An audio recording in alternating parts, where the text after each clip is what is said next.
আজ দেখুন এই যে পেঁয়াজ ভাজছি, এটা হচ্ছে মশলা কষাচ্ছি হালকা তেল দিয়ে, যেহেতু নর্মাল খাবার যাবে একদম হালকা তেল দিয়ে মশলা কষিয়ে নিচ্ছি। হালকা একদম তেল দিয়ে মশলা কষাচ্ছি।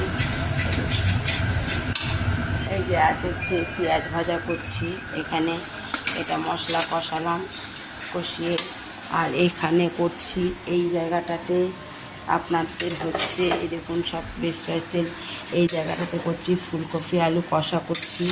এতে ফুলকপি আলু কষা করছি, এটা পুরো ফুলকপি আলু কষা হবে। আর হচ্ছে ফুলকপি আলু হচ্ছে বাসন্তী পোলাওর অর্ডার আছে।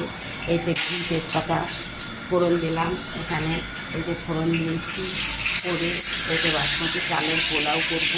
অনেকটা পোলাও হবে আজকে, পোলাও মটন কষা চিকেন কষা সবই অর্ডার আছে আজকে করবো।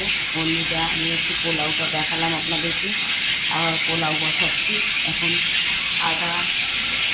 এখন ফোড়নে দেবো, একটু আদা দিচ্ছি, তেজপাতা দিলাম, চিনি দিয়েছি, কাঁচা লঙ্কা এটা দিচ্ছি, কাঁচা লঙ্কা কিছু দিলাম, একটু আদা কুড়া দিলাম। কেন যেহেতু পোলাওটা বাসন্তী পোলাও একটু আদা দিলে দিলে ভালো লাগে খেতে, ওই জন্য আদা দিয়ে দিয়ে করছি। এটা বাসন্তী পোলাও বানাচ্ছি, দেখুন 40 জনের অর্ডার যাবে তার জন্য করছি। এসে মাঝখানে লাগিয়ে গেল বাজে লোকটা, কেটে আবার দেখুন